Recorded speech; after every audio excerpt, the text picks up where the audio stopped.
My name is Jared Williams. I'm a lab specialist in makeup for motion pictures here at Full Sail University. In our last video, I showed you how to make your own plate mold. Now we'll use the mold to create a prosthetic piece and apply it to our talent. I'm going to be mixing up silicone to fill our mold. We'll also be adding pigment so that our prosthetic piece will be flesh colored. Our silicone comes in two parts, so I'm going to measure out equal parts both A and B into small cups.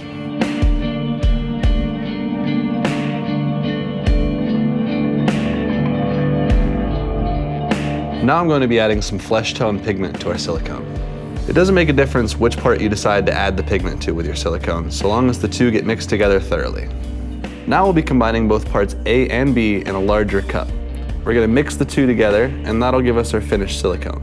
The amount that you measure out will depend on the size of the prosthetic piece that you're making. Now you're ready to pour your silicone into the plate mold. Make sure you pour slowly and get an even coat throughout the entire prosthetic. I'll use one more clean wooden stick to scrape off any excess and distribute throughout the whole mold. Now that we've finished filling our plate mold, we'll need to wait for our product to cure. This silicone takes about 45 minutes. Then we'll be ready to remove the piece and apply it to our talent. So now that our silicone is fully cured, we're ready to remove our prosthetic from the mold. We're going to start by powdering the entire back of the piece so that when we remove it, the silicone does not stick together. Once the back is fully powdered, you need to use a smaller powder brush to work powder underneath the edge of the piece as you begin to lift. And here we have our finished prosthetic piece. It's ready to be applied to our talent. Now we're ready to show you how to apply our custom prosthetic piece. We'll start by finding the correct location on our talent's face where we would like to apply. Make sure you're going to have plenty of space for all your edges to lay down flat. Next, we'll take our adhesive.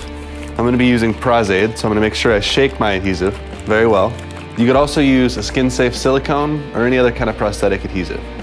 So I'll apply a thin coat of Prosthetic to the back of my piece, not quite all the way to the edges. I want to make sure I can lay them down nice and flat to the skin. I'll also be applying adhesive to my talent's face. And we'll blow dry the Prosthetic until it's clear. After your adhesive is dry on both your prosthetic and your talent's face, you're ready to apply. Now that the center of our prosthetic is applied, I'll use more Prosthetic to go around the outside of the edge and blend it to the skin.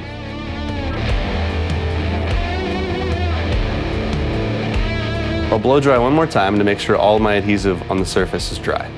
Next, I'll remove any extra adhesive that's dried around the outside of the prosthetic with a light coat of powder. Now that our prosthetic piece has been fully applied, we're ready to begin adding our makeup. I'm going to be using an alcohol-activated palette.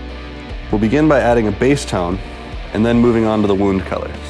You'll also want to add foundation color to the area surrounding the prosthetic piece to ensure that it's blended. I'll also add a little more powder in between coats of base foundation so that it has the ability to build up on the surface. And now with the base tone done on our prosthetic piece, we'll begin adding color to the wound. I'm using a small round artist's brush to ensure that I can get into all of the detail of the piece. I'll first apply a lighter red coat and then move to a darker tone to add more dimension to the wound. We can use a toothbrush for a spatter technique to give a realistic, irritated look. And of course, we have to finish it with a little bit of our liquid blood.